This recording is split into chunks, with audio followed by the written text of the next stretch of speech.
오늘은 거룩한 주일입니다. 다 함께 찬양하며 예배를 하나님께 드리시겠습니다.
내가 주의 장막에서 즐거운 제사를 드리겠고 노래하며 여호와를 찬송하리로다.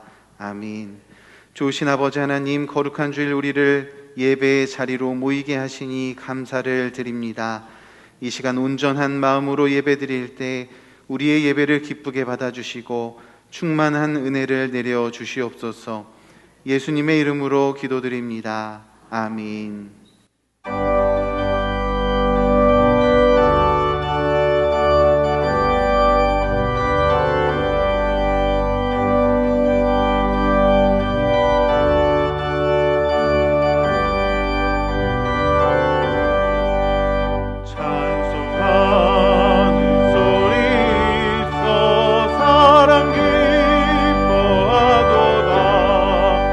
하늘 아버지의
나는 전능하신 아버지 하나님 천지의 창조주를 믿습니다.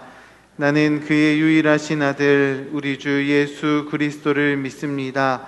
그는 성령으로 잉태되어 동정녀 마리아에게서 나시고 본디오 빌라도에게 고난을 받아 십자가에 못 박혀 죽으시고 장사된 지 사흘 만에 죽은 자 가운데서 다시 살아나셨으며 하늘에 오르시어 전능하신 아버지 하나님 우편에 앉아 계시다가 거기로부터 살아있는 자와 죽은 자를 심판하러 오십니다.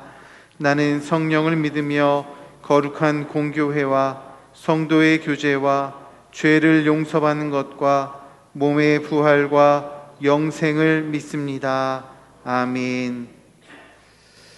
우리들의 삶을 주관하시는 하나님 아버지, 오늘도 복된 주일을 허락하여 주시고 주님의 몸된 교회와 각자의 처소에서 귀한 예배로 주님께 영광 돌릴 수 있도록 인도하여 주심을 감사드립니다. 이 시간 온 마음과 정성을 다하여 드려지는 예배가 되게 하시고 저희들에게는 주님의 은혜와 축복을 경험하는 소중한 예배가 되게 하여 주옵소서. 지난해 초부터 시작되는 코로나로 인하여 때로는 온라인으로만 예배가 드려지는 참으로 안타까운 상황도 있었지만 주님께서 역사하시어 이제는 교회에서 더 많은 성도가 함께 모여 예배 드릴 수 있는 은혜를 허락하여 주신 주님께 감사드립니다. 오나옵기는 하루속히 교회에서 온 성도가 함께 모여 온전한 예배가 드려지게 하시고 교회 내 모든 모임의 교제가 제한 없이 이루어질 수 있도록 허락하여 주옵소서. 사랑의 주님, 지금까지 경험하지 못한 전염병으로 저희들의 믿음 생활이 나태해졌다면 용서하여 주시고 주님께서 새 힘 주시어서 연약한 믿음이 더욱더 강건해질 수 있기를 소망합니다. 그동안 함께 믿음 생활하였던 성도들이 오늘 예배에 참여하지 못했다면 그들을 위해서 기도하게 하시고 사랑의 권면을 통하여 몸된 성전에서 함께 모여 예배 드릴 수 있는 은혜를 허락하여 주옵소서. 대학 입시를 위한 수능시험이 며칠 남지 않았습니다. 정상적인 학교 수업을 받지 못하고 어렵고 힘들게 수능시험을 준비한 줄 압니다. 그들의 노력과 수고를 아시는 주님, 수능시험날 그들과 함께하여 동행하여 주셔서 자신감을 가지고 최선을 다해서 수능시험을 보게 하시고 더 큰 노력의 열매를 얻을 수 있도록 인도하여 주옵소서. 거룩하신 주님, 간구하옵기는 강서교회가 더욱더 성령 충만한 교회가 되게 하여 하셔서 이 지역에 날마다 구원의 빛을 밝게 비칠 수 있는 교회가 되게 하여 주옵소서. 날씨가 추워지고 있습니다. 교회 부흥과 하나님 나라를 위해서 일평생을 기도로 헌신하신 연로하신 성도님들의 건강을 지켜주시옵소서. 오늘 또 말씀을 증거하시기 위해 단위에 세우신 이덕한 담임 목사님을 성령의 능력으로 붙잡아 주시고 전하시는 말씀을 통하여 저희 모두의 심령에 주님의 은혜가 충만함으로 채워지는 귀한 예배가 되게 하여 주옵소서. 함께 동역하는 부교육자에게도 능력 주셔서 맡겨진 사명을 감당할 때 부족함이 없도록 채워 주시옵소서. 오늘도 교회 곳곳에서 예배를 돕는 귀한 손길들을 기억하시고 그들의 수고를 위로하여 주옵소서. 정성으로 준비하여 드려지는 김수와 청년의 찬양을 주님께서 기쁘시게 받으시옵소서. 이번 한 주도 저희들을 건강하게 지켜주시기를 원하며 거룩하신 우리 주 예수님의 이름으로 기도드립니다. 아멘.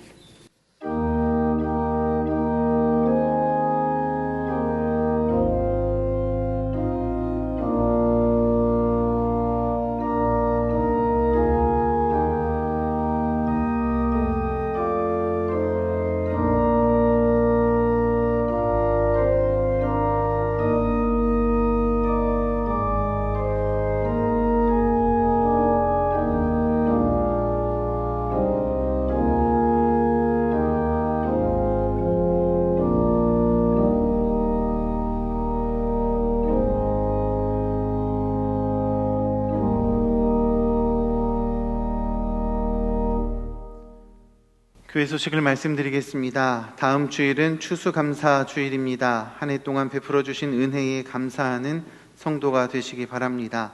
주일 1, 2, 3부 예배에는 대면 예배와 온라인 예배로 드립니다. 예배 안내와 교회 학교 예배 안내는 주보를 참고해 주시기 바랍니다.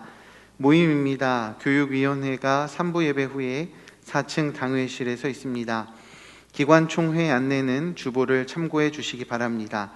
알림입니다. 자녀를 위한 특별 새벽 기도회가 내일부터 19일 금요일까지 오전 5시 30분에 예루살렘 예배실에서 있습니다. 온라인으로도 중계됩니다. 수능일 기도회가 18일 목요일 오전 8시 30분에 예루살렘 예배실에서 있습니다. 온라인으로도 중계됩니다. 강서지방의 여전도의 연합회 원래회가 오늘 오후 4시에 신성교회당에서 있습니다. 교우 소식입니다. 204구역 이호복 권사님, 안현실 집사님의 자녀들이 범사에 감사하는 마음으로 아름다운 화분을 헌물하셨습니다. 소천 소식입니다. 116구역 서창원 안수 집사님의 어머니께서 7일 주일에 소천하셨습니다. 이희영 권사님의 시어머니가 되십니다. 309구역 고 황범연 장로님께서 11일 목요일에 소천하셨습니다. 유향숙 권사님의 남편이시며 황인철 집사님의 아버지가 되십니다. 두 가족 모두 하나님의 은혜 가운데 장례를 잘 마쳤고 116구역 서창원 안수 집사님의 가정이 오늘 예배에 참석하셨습니다. 잠시 일어나셔서 인사하시겠습니다. 자리에 앉아주십시오. 장례를 당한 가정을 위해서 기도해 주시기를 바랍니다. 이제 521장 부르시면서 봉헌하시겠습니다.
자녀 삼아 주시고 부족함에도 우리를 생명길로 이끌어가 주시는 하나님의 은혜와 사랑 진심으로 감사를 드립니다. 지난 한 주간도 코로나19와 많은 어려움들 속에서 저희들을 지켜주셨고 오늘 복되고 거룩한 주일을 허락하여 하나님 앞에 예배케 하시니 감사합니다. 하나님, 이 예배를 통하여 우리에게 찾아와 주시고 우리를 만져주시며 우리를 치유하시고 세임 주시는 하나님의 은혜를 경험케 하옵소서. 하나님, 우리 모두가 우리에게 구원을 베풀어 주신 구원의 감격과 일상의 감사들을 기억하며 하나님 앞에 봉헌하오니 받으시옵소서. 죄런금을 드립니다. 감사 예물을 바칩니다. 받으시옵소서. 그리고 우리 삶 속에 감사의 내용들이 커지게 하옵소서. 또한 하나님이 주신 것을 계수하여 10의 1조를 구별하여 드립니다. 하나님 받으시고 그 가정 위에 복을 주사 가족이 평안하게 하시며 강건하게 하시며 기도가 응답되고 자녀들의 길이 열리며 형통한 복으로 채워 주옵소서. 구제헌금, 장학헌금, 국내외 선교헌금을 바칩니다. 하나님의 사업에 동참하고자 하는 귀한 마음이 오니 그 마음, 그 물질, 그 기도가 복음의 현장에 아름답게 써지도록 주님 축복해 주옵소서. 아름다운 꽃꽂이 예물을 드리는 권사님의 가정을 축복하셔서 그 기도와 헌신이 아름답게 가정 속에서 삶 속에서 열매 맺게 하옵소서. 기도 제목을 담아 서원헌금을 드리는 마음들을 흠양하사 응답하여 주옵소서. 하나님 아버지, 이 나라의 민족을 긍휼히 여겨 주옵소서. 하나님이 베풀어 주신 은혜들을 기억하지 못하며 하나님을 거역하고 물질 만능주의로 치다르며 대립과 반목으로 점철되어 있는 이 나라의 역사를 하나님 붙잡아 주시고 정말 코로나19가 물러갈 뿐만 아니라 하나님의 나라가 이 땅에 도래하는데 그리고 하나님의 의가 이 땅에서 펼쳐지는데 그 모든 것들의 가치를 부여하는 복된 나라가 되게 하옵소서.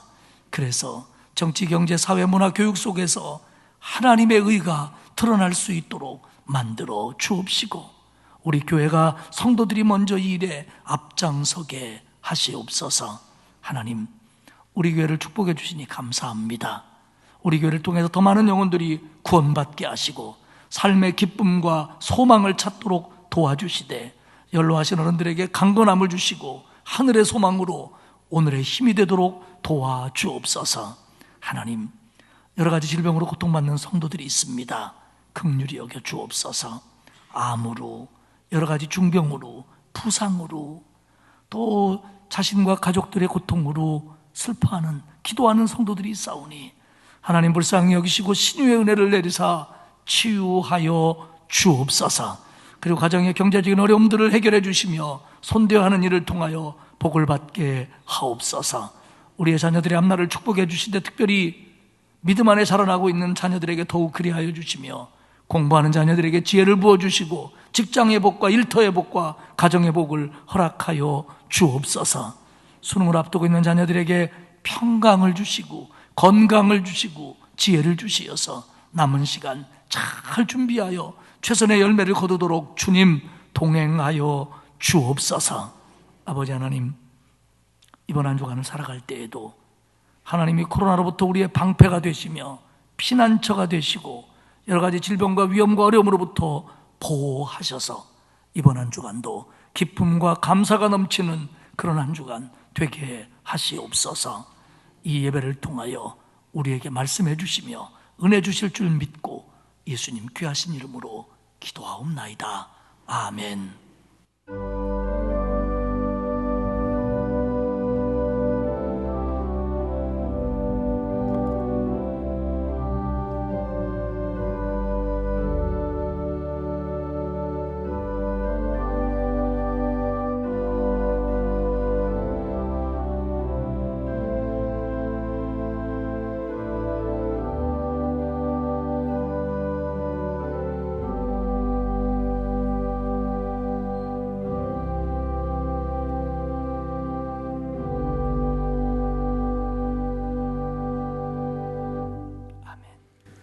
오늘 우리에게 주시는 하나님의 말씀은 시편 112편 1절에서 6절까지의 말씀입니다.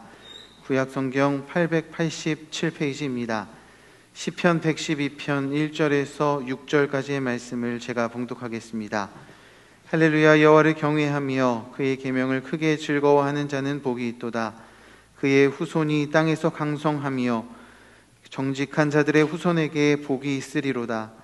부와 재물이 그의 집에 있으며 그의 공의가 영구히 서 있으리로다. 정직한 자들에게는 흑암 중에 빛이 일어나나니 그는 자비롭고 긍휼이 많으며 의로운 이로다. 은혜를 베풀며 구워주는 자는 잘 되나니 그 일을 정의로 행하리로다. 그는 영원히 흔들리지 아니하며 의인은 영원히 기억되리로다. 아멘. 김수아 청년의 충만 찬양 후에 담임 목사님께서 여호와를 경외하는 자의 복이라는 제목으로 말씀 선포하시겠습니다.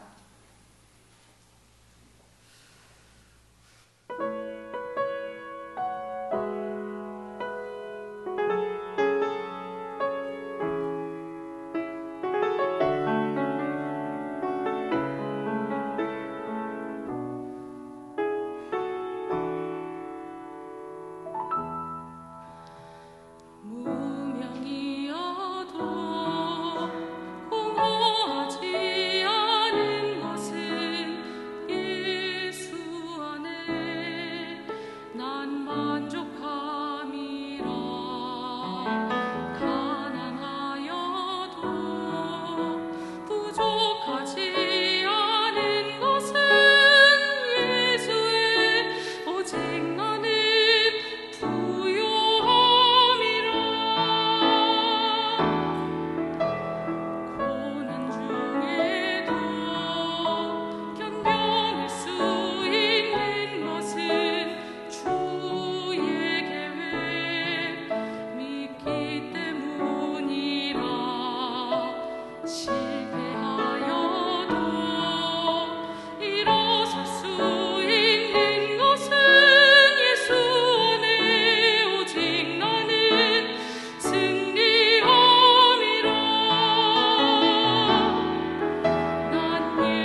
은혜스러운 찬양이었습니다. 고맙습니다. 이번 주 목요일에 수능일이 있고요. 내일부터 이 자리에서 자녀를 위한 특별 새벽 기도회를 갖습니다. 꼭 수능생만을 위해서 기도하는 건 아니고요. 우리의 자녀들, 우리의 가족들을 위해서 기도하는 시간인데, 가능하면 이 자리에 나오셔서 함께 기도할 수 있기를 바라고요. 또 정거리나 상황들이 부득이하면 온라인으로도 저희들이 송출을 하니까 가정에서 기도에 동참을 해 주시길 바랍니다. 단 나는 자식이고 가족을 위해서 기도할 게 이만큼도 없다, 그런 분들은 푹 주무세요. 추수감사절이 다음 주일입니다. 저는 10월부터 11월에 들어서면서 추수감사주일을 생각하며 제 마음에 이런 생각이 계속 들었어요. 아직 우리에게는 감사가 남아 있습니다. 우리에게는 감사가 남아 있습니다.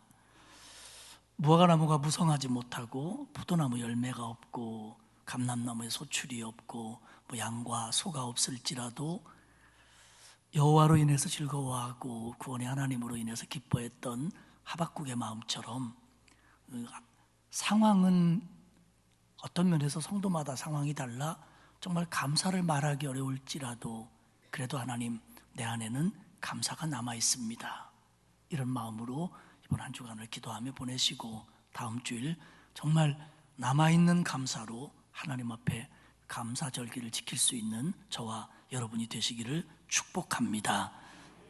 시편 112편은 시편의 분류상 지혜시에 속합니다. 그런데 그 112편 1절은 이렇게 하는 자는 복이 있다, 하나님을 경외하는 자는 복이 있다, 이렇게 시작을 해요. 그러면 이게 주제고 핵심인데, 우리 생각으로는 하나님을 경외하는 자가 복이 있다 그러면 이것이 축복시 같은 것으로 분류를 해야 될 터인데, 시편에서는 이런 시편을 지혜시라고 분류를 합니다. 성서학자 쿤츠는 지혜시의 4가지의 특성을 이렇게 이야기를 합니다. 지혜시의 특성의 첫 번째는 하나님을 경외하는 것과 그 말씀을 존중해야 된다는 것을 강조한다. 두 번째는 하나님의 말씀에 순종하는 의인과 그렇지 못한 악인을 극명하게 대조한다. 그리고 거기서 나타나는 하나님의 보응의 필연성을 이야기한다. 그리고 마지막으로 일상에서의 이런 것들에 대한 신앙적인 행위를 권고한다. 이게 군츠가 지적한 시편의 지혜시의 특성이라는 겁니다. 한마디로 얘기하면 지혜시는 하나님을 경외하고 하나님께 순종하는 것이 축복인데, 이것이 삶에 실제적으로 나타나야 된다, 그 삶이. 그러면서 이 과정과 이후에 하나님의 복, 그러니까 하나님의 복주심과 하나님의 심판이 나타나고 있음을 믿고 하나님을 경외하고 순종하는 것이 삶 속에서 드러나야 한다라는 것을 강조하는 게 지혜시라는 겁니다. 그렇기 때문에 오늘 112편은 이런 지혜시의 특성을 다 가지고 있습니다. 그러면서 하나님을 경외하는 자가 복을 받는다 말하면서 하나님이 이런 복 주시고 이런 복 주시고 이런 복 주신다 얘기하면서 정말로 강조하는 건 뭐냐면, 하나님을 경외하는 자가 그 경외함을 통해서 성품, 인격, 가치관 이런 것들이 바뀌어서 그런 사람이 되고 그런 사람의 스타일로 살아가는 것 자체가 더 큰 축복이다라는 걸 강조합니다. 그렇기 때문에 112편은 하나님이 주신 축복이 이런 거다, 하나님의 축복을 받는 사람은 이런 사람이다 라는 걸 이야기하는 동시에 하나님을 경외하는 자의 도덕성과 경건과 윤리의 기준을 제시하는 그런 내용이기도 합니다. 그래서 WBC 주석에서 시편 112편의 제목은 오늘 저희들이 얘기하는 것처럼 경외하는 자의 축복이 아니라 파격적인 제목을 붙이는데 뭐라고 얘기하냐면 실제적인 경건이라고 112편을 부릅니다. 실제적인 경건이 뭐냐, 하나님을 진짜 경외한다는 게 뭐냐, 이런 거다를 얘기하는 시편이다 라고 말을 합니다. 결국 112편은 하나님을 경외하는 자에게 하나님이 이런 복을 주신다라는 것과 더불어서 하나님을 경외하는 자는 이런 삶을 산다 라는 것까지 포함하고 있는 그런 내용이기도 합니다. 자, 이런 생각들을 좀 마음에 담으시면서 좀 구체적으로 보도록 하겠습니다. 먼저 앞부분은 하나님을 경외하는 자의 복입니다. 하나님을 경외하는 자에게는 이런 복이 임한다, 그런 내용이죠. 1절에 보면 할렐루야, 여호와를 경외하며 그의 계명을 크게 즐거워하는 자는 복이 있도다. 여호와를 경외하는 자는 복이 있도다. 복이 있도다. 이 내용이 이제 주제구의 핵심인데, 여기서 복 있다는 말은 행복하다, 만족하다, 온전하다, 충만하다, 이런 뜻입니다. 근데 원어상 이게 복수로 쓰여지면서 그 복이 풍성하다, 그 행복, 그 만족, 그 온전함, 그 충만함이 충만하다, 이런 뜻입니다. 그러면 여호와를 경외하는 자가 복이 있다라고 그랬는데, 한번 여호와를 경외한다는 것을 다시 한번 정리를 해봅시다. 여호와를 경외한다는 건 하나님을 숭배하고 하나님을 존경한다는 뜻입니다. 또 하나님을 존경하며 하나님에 대하여 경건한, 두렵고 떨리는 마음을 갖는 것이 경외함입니다. 그런데 이걸 다르게 말하면 하나님을 경외한다는 건 하나님을 자기 마음의 중심에, 내 삶의 중심에 놓는다라는 뜻입니다. 사람은요, 자기 마음 속에, 자기 삶의 중심에 뭔가를 두고 삽니다. 어떤 사람은 자기가 좋아하는 취미나 기호 같은 것, 이런 가벼운 것들을 자기 마음의 중심에 놓기도 합니다. 어떤 사람은 물질이나 재물이나 이런 것들을 자기 마음 제일 가운데 놓고 늘 그것을 우선하게 생각하며 살기도 합니다. 또 다른 사람은 어떤 사람을 마음 중심에 놓습니다. 아내라든지 남편이라든지 자녀라든지 사랑하는 사람이라든지, 또 철없을 때는 무슨 연예인이라든지 아이돌도 마음에 두고 사는 사람도 있지요. 또 다른 사람은 자기 마음 중심에 자기를 놓고 삽니다. 자기가 제일 중심이고 자기가 늘 우선입니다. 그런데 하나님을 경외한다는 건 하나님을 마음 중심에 놓는다는 거예요. 하나님을 최고로 여기며 하나님을 우선하게 생각한다는 겁니다. 이게 하나님을 경외하는 거예요. 그런데 이 말을 오해하면 안 돼요. 다른 건 다 필요 없다, 다른 사람은 다 필요 없다라는 뜻이 아닙니다. 무조건 그건 나쁘다, 중요하게 여길 필요도 없다라는 것도 아닙니다. 이 말의 핵심은 뭐냐면 나도, 그 누구도, 어떤 것도 2차적인 거라는 거예요. 하나님보다 앞설 수 없다는 거예요. 그러니까 하나님을 내 마음 중심에 놓고, 내 마음에 우선 놓고, 그 다음에 나도 다른 사람도 그 어떤 것도 놔야 된다는 거예요. 이게 뭐냐면 하나님을 경외하는 삶입니다. 그러다 보니까 하나님을 경외하는 사람은 1절 하반절에 보면 그의 계명을 크게 즐거워하는 사람입니다. 하나님을 내 마음 중심에 놓으니까 하나님의 말씀이 제일 급하고 우선한 겁니다. 그래서 내가 제일 중요하게 여기는 하나님이 내게 말씀하신 것에 대해서 나는 아주 진지하게 받아들이는 거예요. 그리고 내 마음에 우선하는 하나님이 말씀하신 것을 내가 따라가는 걸 가치 있게 여기고 기쁘게 여기는 거예요. 이게 뭐냐면 그의 계명을 크게 즐거워하는 사람입니다. 그러니까 하나님이 내 마음 중심이 있으니까 하나님의 기쁨이 되고 하나님의 뜻을 알고 하나님의 말씀에 따라가는 게 제일 우선인 거예요. 이게 뭐냐면 하나님을 경외하는 사람입니다. 그런 사람에게 복이 있도다. 하나님은 그런 사람에게 복을 주신다 하면서 2절부터는 어떤 복을 주시는지 쭉 얘기를 해요. 첫 번째는 후손이 땅에서 강성한 복을 주십니다. 2절에 보면 그의 후손이 땅에서 강성하며 정직자의 후손에게 복이 있으리로다. 여기서 강성하다라는 말의 원뜻은 전쟁에서 용감하다, 삶이 튼튼하다, 이런 뜻입니다. 그러니까 하나님을 경외하는 사람들은 그 후손이 복을 받는다, 잘 된다, 하나님이 책임져 준다, 그런 겁니다. 근데 우리는 여기서 이렇게 생각할 수 있습니다. 목사님, 내가 보니까 신앙생활을 잘했던 분의 자식들도 잘 안 되는 사람이 있습니다. 또 어떤 분은 나는 우리 부모님이 그렇게 기도를 많이 하셨는데 나는 이렇게 삽니다, 이렇게 말할 수 있습니다. 그런데 이 문제는요, 우리가 좀 더 큰 틀에서 더 지켜봐야 됩니다. 지금뿐만 아니라 앞으로 어떻게 될지, 그의 자녀의 자녀들은 어떻게 될지 우리가 더 길게 봐야 됩니다. 그리고 이 부분에 있어서 하나님이 책임져 주신다는 걸 믿어야 합니다. 왜? 하나님은 반드시 그들을 강성케 하실 줄 믿습니다. 스티븐 제이 로스는 이 부분을 이렇게 해석합니다. 여기서 하나님을 경외하는 사람에게는 자기의 후손들이 잘 된다고 그랬는데, 이 부분은 하나님을 제대로 경외하는 사람이 영적인 유산을 남겨서 그 영적인 유산 때문에 자기의 후손들이, 그리고 심지어는 그 사람하고 가까운 사람들까지 하나님이 주신 복을 받는다라는 뜻이다, 이렇게 설명합니다. 그가 그렇게 얘기하는 이유는 2절에서 그의 후손, 정직자의 후손이라고 우리는 똑같이 번역했는데, 이 후손의 단어들이 히브리 원어상 다릅니다. 서로 다른 단어예요. 그리고 두 번째 단어는 직계 후손이라기보다는 가까운 사람, 주변 사람이라고 더 많이 해석됐던 단어입니다. 그러니까 하나님을 경외하는 사람은 하나님이 복을 주시는데, 그 경외한 모습의 영적인 유산을 가지고 그 자녀들이 본을 보고 후손들이 본을 봐서 그들이 복을 받고, 심지어는 그 사람하고 가까운 사람, 그 사람하고 주변에 있는 사람들까지도 이 사람의 본을 봐서 영적인 복을 받고 실제적인 복을 받는다라는 의미다, 이렇게 해석을 합니다.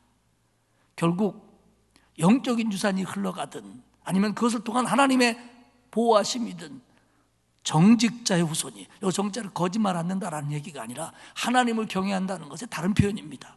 하나님을 경외하는 자의 후손을 하나님이 책임져 주시고 강성케 하십니다. 이 말씀을 믿고 이 복을 누리시기를 축복합니다. 두 번째는 부와 재물이 그의 집에 있는 복입니다. 3절에 보면 부와 재물이 그의 집에 있으며 그의 공의가 영구히 서리로다. 부와 재물은 물질적인 복을 말합니다. 그런데 우리가 여기서 오해하지 말아야 될 것은 뭐냐면, 이 말이 하나님을 경외하는 자들은 무조건 부자가 된다라는 뜻이거나, 부자가 되지 못한 사람은 신앙생활을 제대로 하지 못한 것이다 라고 생각하면 안 됩니다. 그런 뜻은 아닙니다. 이 말은 두 가지 의미로 해석해야 되는데요, 첫째는 우리 감에 들어오는 대로 양쪽으로 해석하는 겁니다. 그러니까 신앙생활을 잘하면 물질적인 복을 받는다, 그렇게 이해할 수 있습니다. 이 말도 맞습니다. 또 하나 해석은 이걸 질로 보는 겁니다. 질적으로. 그래서 하나님이 주시는 물질이 양적으로는 혹시 많지 않다고 할지라도 하나님이 주시는 것 속에서 만족이 있고 기쁨이 있고 그것을 선용함으로써 행복을 느낀다라고 이해할 수도 있습니다. 둘 다 하나님이 주시는 형통의 복입니다. 3절 하반절을 보면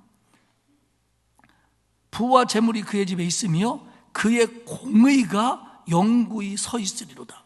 부와 재물과 공의는 연결점이 없는 단어 같아요. 그런데 이게 무슨 뜻이냐면, 여기서 공의는 불의의 반대 개념입니다.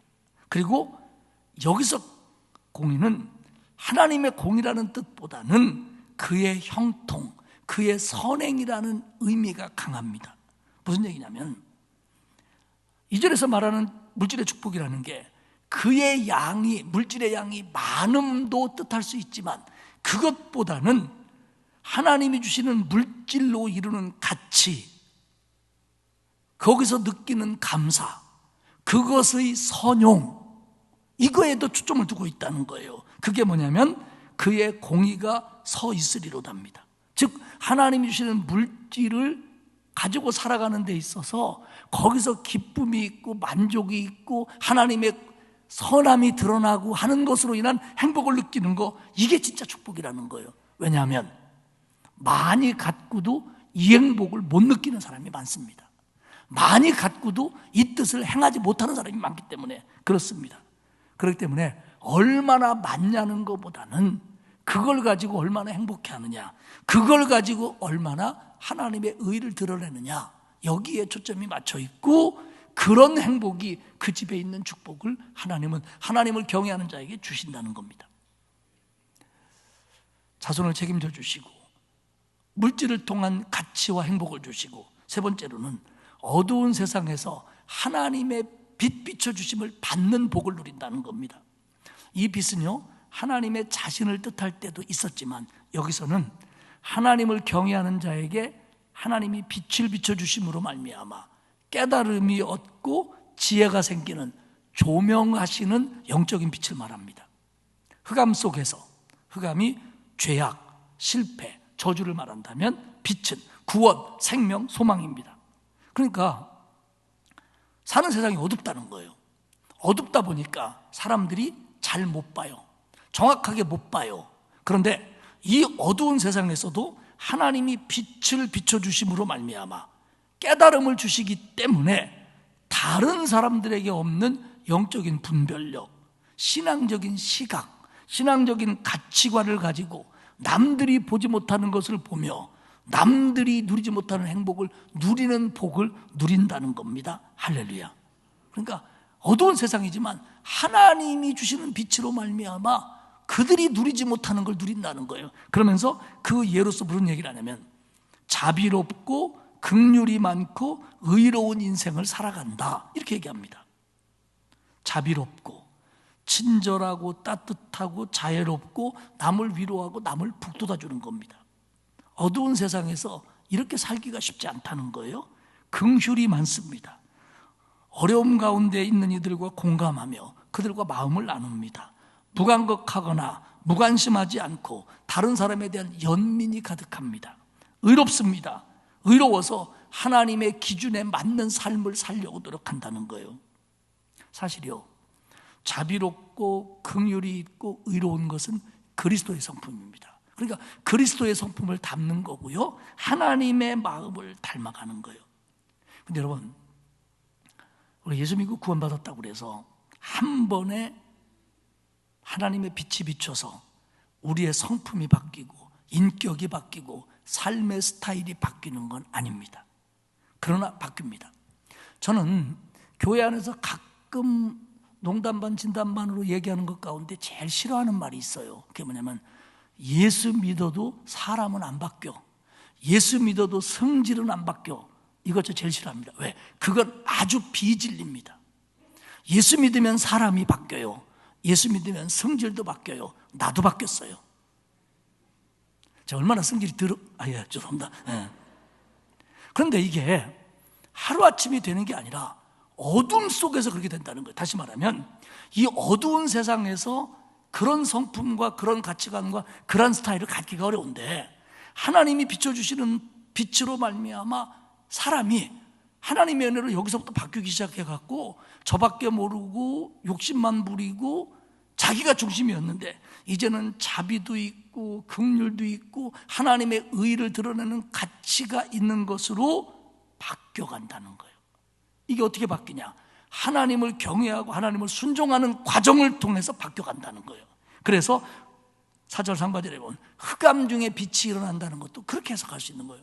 이 흑암 속에서도 어두운 세상을 살면서도 축복받을 만한 성품으로 바뀌어가고 축복을 받아 성품이 바뀌어간다는 거예요. 이게 하나님이 하나님을 경외하는 자에게 주는 복이에요. 자손의 복을 주시고 물질의 복을 주시고 그리고 사람이 바뀌는 복을 주신다는 거예요. 그러면 두 번째 얘기는 정말 시편 112편이 하고 싶은 얘기가 이거예요. 아까 복 중에서 세 번째를 바탕으로 이거 뭐냐면 하나님이 이러이러한 복을 주신다 플러스 경외하는 사람은 어떤 성품의 사람이 되고 어떤 삶으로 바뀌어가느냐. 첫째는 다른 사람을 돕는 사람이 되고 그런 삶으로 바뀌어간다는 거예요. 타인을 돕는 자, 이게 삶의 스타일입니다. 그리고 하나님의 은혜로 말미암아 바뀐 성품에서 나오는 거예요. 5절을 볼까요? 은혜를 베풀며 꾸어주는 자는 잘 되나니 그 일을 정의로 행하리로다. 쉽게 번역하면 너그러이 베푸는 자, 곧 자기 일을 바르게 처리하는 자는 형통하리로다, 이런 뜻입니다. 은혜를 베풀며 꾸어주는 자, 여기서 은혜를 베푼다는 거와 베푼다는 거와 꾸어준다는 건 동의어입니다. 그리고 여기서 꾸어주는 건 이자 받고 꾸어진다는 뜻이 아니라 베푸는 마음으로 빌려주는 걸 뜻합니다. 즉 빌릴 수조차 없는 사람, 아무도 안 빌려주는 사람, 그에게 베풀 베푸는 마음으로 빌려주는 걸 얘기하는 겁니다. 왜냐하면 줄 만한 형편은 나도 안 되니까, 어떤 경우 주기도 하지만 줄 만한 형편이 안 될 때. 근데 이거에 대해 두 가지 이렇게 설명해요. 하나는 그렇게 하는 게 의로운 일이라는 거예요. 왜? 하나님이 원하는 일이라는 겁니다. 아까 쉬운 번역은 뭐냐면 자기 일을 바르게 하는 거다. 즉 하나님을 경외하는 사람은 그렇게 해야 된다, 이런 뜻입니다. 그리고 두 번째는 그렇게 하면 잘 된다, 형통한다. 은혜를 베풀며 부어주는 자는 잘 되나니. 여러분, 우리도 뭐 인생을 삽니다. 저도 여러분과 똑같은 사람인데 우리가 왜 못 베풉니까? 아까워서. 그렇잖아요. 그거에 대한 욕심이 있어서 못 베푸는 거예요. 그러면 왜 못 빌려줍니까? 못 받을까 봐. 여러분, 빌려주면 받을 것 같으면 빌려줄 만하죠. 인심도 쓰고 고맙다고도. 근데 못 받을 것 같거든. 그리고 못 받는다고 동네에서 소문났어요. 지금 이 사람은. 왜? 남들이 안 빌려주니까. 그러니까 베푸는 마음으로 빌려준다는 거죠, 여기서는. 그러면 내 거 주면 내 거 줄어들고 빌려줬다 못 받으면 나만 손해인데 뭐라고 얘기해요? 형통해진다, 잘 된다는 거예요. 어떻게? 하나님이 책임져 주신다는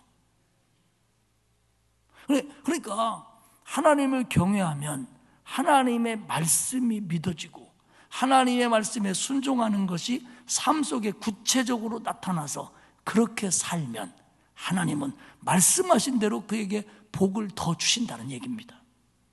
사랑하는 여러분, 우리가 예수 믿으면서요, 재물에 대해서 어떻게 생각하고 그 물질을 어떻게 쓰는 것을 보면 그 사람의 신앙을 어느 정도는 가늠할 수 있습니다.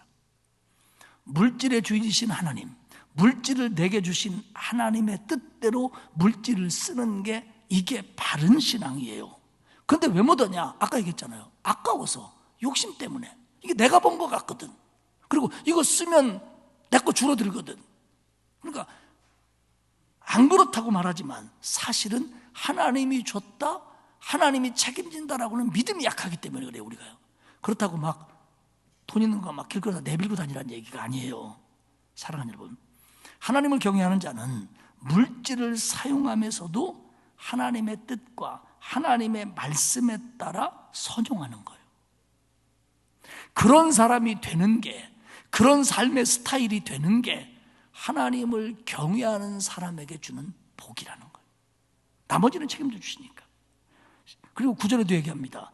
그가 재물을 흩어 빈궁한 자들에게 주었으니 그의 의가 영구히 있고 그의 뿔이 영광 중에 들리리로다.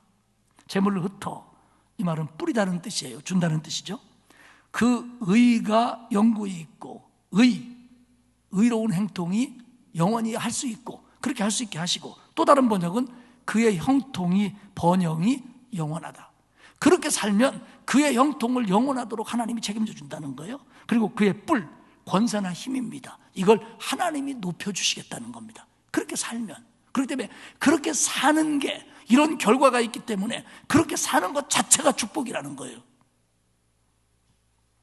사랑하는 여러분, 우리가 하나님이 주시는 축복이라는 걸, 내가 원하는 걸 이것도 받고 저것도 받고 저것도 받는 것만 축복이라고 생각하지 마십시오. 하나님의 축복은 하나님이 원하는 사람이 되어가는 겁니다. 그리고 하나님이 원하는 사람이 되어갈 때 하나님은 물질의 주인이시며 생명의 주인이시며 모든 것의 주인이신 하나님이 내 모든 것들을 내 뜻 이상으로 책임져 주신다는 걸 믿으시기를 축복합니다. 그리고 하나님을 경외하는 자의 삶이 어떻게 되느냐? 두 번째로는 기억되는 사람, 기억하는 사람이 된답니다. 6절에 보면 그는 영원히 흔들리지 아니하며 의인은 영원히 기억되리로다. 여러분, 누군가에게 기억되는 거, 누군가에게 영적으로 좋은 이미지가 되는 거, 잊혀지지 않는 거 복입니다. 사람은 다 언젠가 떠나고 헤어집니다.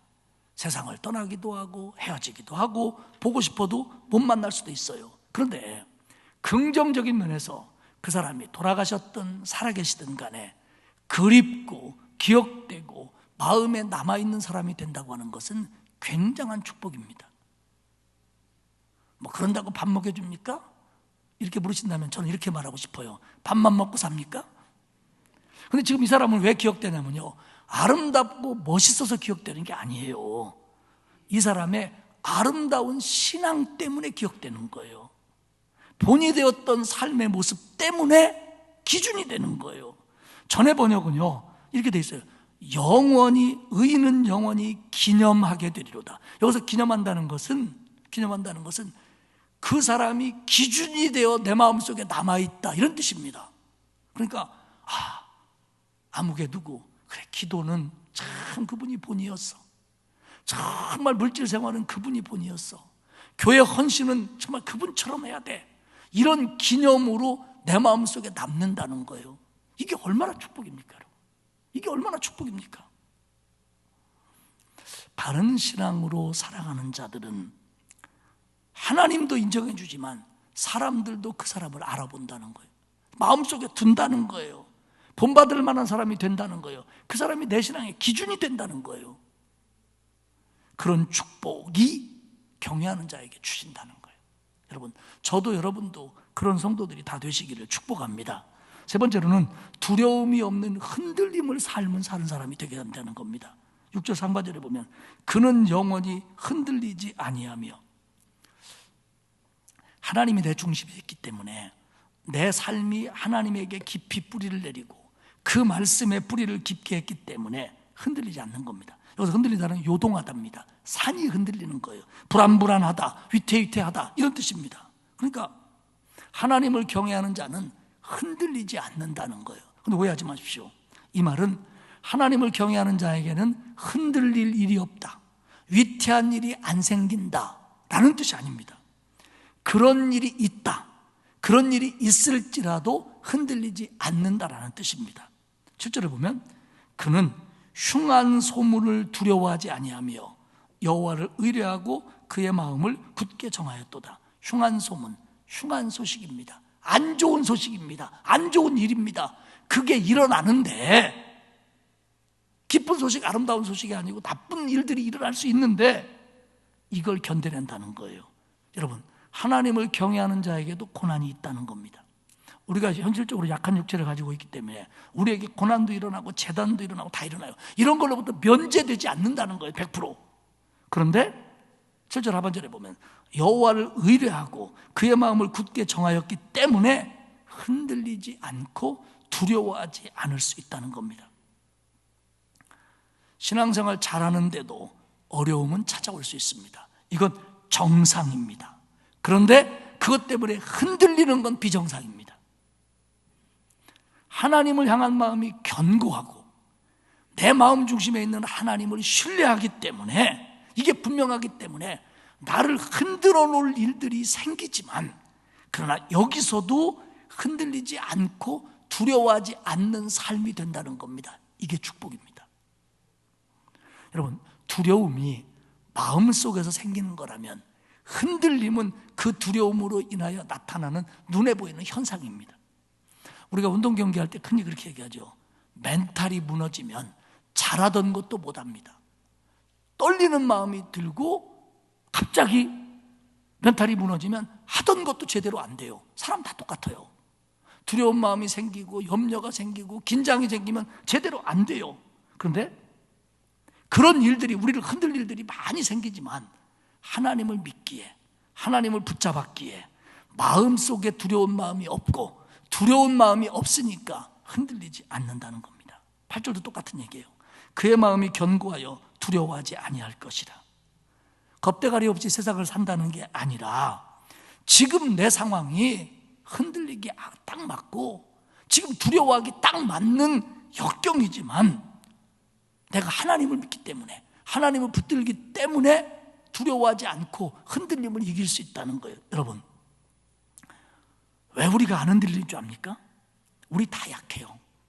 사실 솔직히 얘기하면 믿음이 아무리 좋고 기도 많이 했다고 할지라도 내 삶에 나를 너무 흔드는 일이 생기면 두려워요. 흔들립니다. 그런데 감사한 게 뭔지 알아요? 내가 이렇게 흔들리려고 하고 지금 내 마음이 불안하기도 하고 이렇지만 그래도 나는 이런 가운데서 하나님을 의지해야지, 붙들어야지, 이렇게 사는 사람은 하나님이 붙드시는 거예요. 하나님이 붙드시는 거예요. 그래서 내가 안 흔들리는 거예요. 내가 무슨 재주로 두려움이 없습니까? 내가 무슨 재주로 안 흔들립니까? 그런데 정말 그런 두려움 속에서도 하나님만 붙들려고 하기 때문에 하나님이 나를 붙들어 주시는 거예요. 할렐루야. 손녀하고 걸어가면요, 내 손을 꼭 잡아요. 지가 무슨 힘이 있어요. 지가 날 잡아갖고는 넘어져요. 그럴 때 제가 어떻게 합니까? 제가 꼭 잡습니다. 내가 꼭 잡아줍니다. 여러분, 하나님은 우리 믿음을 이쁘게 보시는 거예요. 저렇게 지금 흔들리고 어렵고 눈물 나고 저런 상황이 오는데도 그래도 나 하나 믿고 살려고 하는 그 신앙을 보고 하나님이 붙들어 주시는 거예요. 그래서 세상 사람들이 느끼는 두려움을 느끼지 않고요, 그것 때문에 흔들릴 것 속에서도 우리는 하나님이 지켜준다는 걸 믿으시기를 축복합니다. 착각하면 안 돼요. 내 믿음이 좋아서 흔들리지 않는 게 아니라 하나님이 내 믿음을 보시고 붙잡아 주는 거예요. 그래서 하나님을 경외하는 사람은 어두운 세상에서, 힘든 세상에서 그 두려운 마음도 이겨내고 흔들림도 견뎌내고 꿋꿋이 갈 수 있는 겁니다. 그래서 8절 하반절에 보면 그의 대적들의 받는 보응을 마침내 보리로다. 여기서 대적은 영적인 것일 수도 있고 사람일 수도 있고 질병일 수도 있고 상황일 수도 있습니다. 그러니까 하나님이 그걸 물리치고 이기게 하시는 것을 보게 된다는 겁니다. 할렐루야. 흔들림은 집니다. 두려움은 집니다. 근데 하나님이 그것까지 보게 하실 줄 믿고 흔들리지 않는 겁니다. 그리고 마지막 부분은 10절 한 절인데 그 부분은 하나님을 경외하지 않는 자의 마지막을 얘기해요. 10절에 보면 악인은 이를 보고 한탄하여 이를 갈면서 소멸되리니 악인들의 욕망은 사라지리로다. 이것을 보고 하나님을 경외하는 자들이 복받는 걸 보고 하나님이 후손을 강성케 하고 부와 재물을 주고 어둠 속에서 빛받게 되는 그런 축복을 주시고 타인을 돕는 삶을 살고 베풀어도 형통하고 다른 이에게 기억되는 삶이 되고 그리고 역경 속에서도 두려워하지 않는 삶이 되는 걸, 예수 믿는 사람이 그렇게 사는 걸 보고 악인, 그것이 뭐 영적인 존재든 사람이든 뭐 어떤 것든 간에 그들이 그걸 보고 분해하며 시기심으로 이를 갈지만 결국 소멸되고 악인의 욕망은 채워지지 않는다, 이런 뜻입니다. 여러분, 하나님을 경외하지 않는 자는 세상에서 더 가난해진다, 더 불행해진다, 그런 말이 아닙니다. 하나님을 경외하지 않는 사람들 가운데는 오히려 세상에 관한 눈이 밝아서 돈도 잘 벌고 수단과 편법과 여러 가지 일들로 출세하고 잘 되는 사람 많습니다. 그리고 그들은 그게 잘 사는 인생이고 자기가 행복하다고 착각할 수도 있습니다.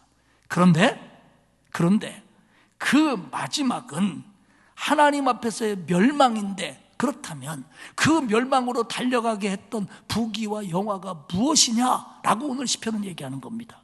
무슨 의미가 있습니까? 그들은 자기는 이 땅에서 평안하고 행복하다고 착각할 수도 있어요.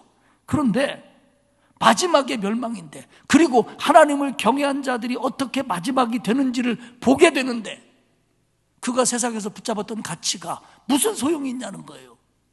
그렇기 때문에 9절에서 그의 의가 영구히 있고 그의 뿔이 영광 중에 들리리로다 하는 것도 종말로적인 축복도 포함하고 있다라고 봐야 되는 겁니다.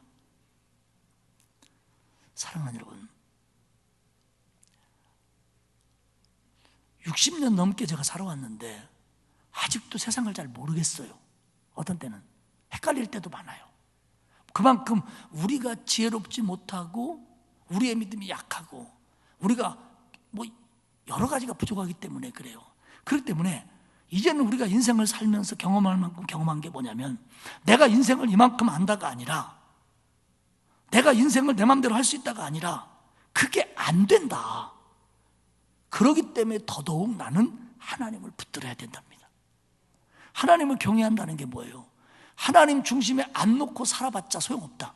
얻어지는 거 없다. 그리고 하나님을 중심에 놓고 그 말씀에 순종하며 두렵고 떨리는 마음으로 살아야 하나님이 내게 복을 주시고, 내 능력으로 할 수 없는 것들을 하나님이 책임져 주시고, 내가 보지 못하는 미래까지 하나님이 이끌어 주신다라는 걸 믿고 그 말씀에 순종하는 거에 가치를 두는 겁니다. 그러면 하나님이 복을 주시고요, 그렇게 사는 게 축복이 되고 행복이 되도록 인도해 주신다는 겁니다. 할렐루야.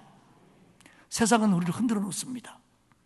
그리고 우리를 현혹시키는 게 많고 우리를 두렵게 하는 게 많아요. 여러분, 두려워하지 맙시다. 잘 모르지요. 그러나 하나님만 붙잡고 알고 계신 하나님을 경외하고 그분이 주시는 말씀에 순종하는 지혜로 하루하루를 이겨내시기를 축복합니다. 그러면요, 내 안에 여기가 달라지고요, 나라는 사람이 달라지고요, 나라는 사람을 통해서 맺혀지는 삶의 내용과 열매들이 달라지고요, 그것을 통해서 다른 사람에게까지 축복이 들어가는 통로가 될 수 있을 줄 믿습니다. 하나님밖에 없습니다.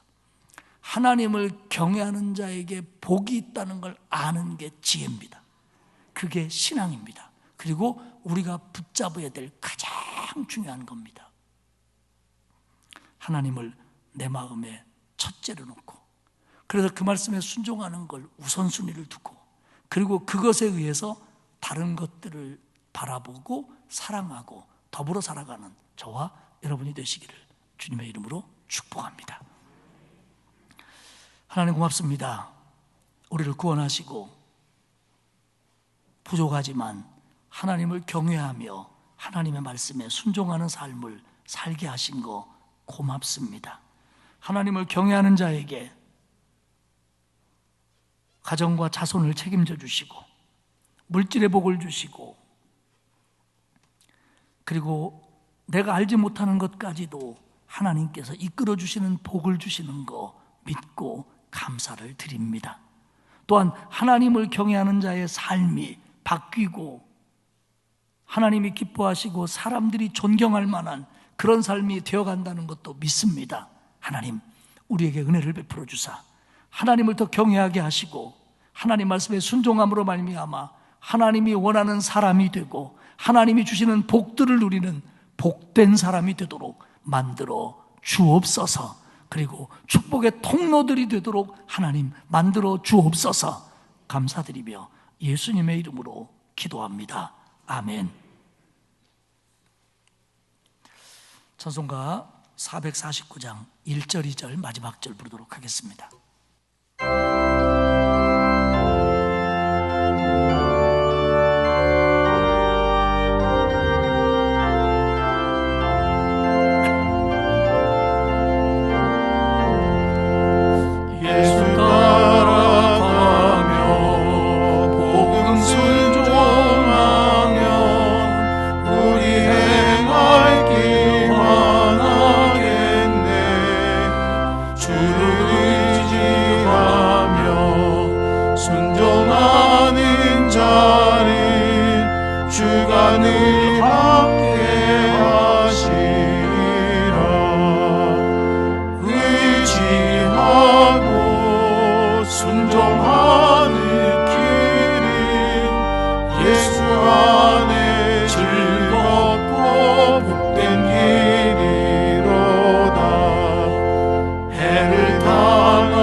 예수 안에 즐겁고 복된 길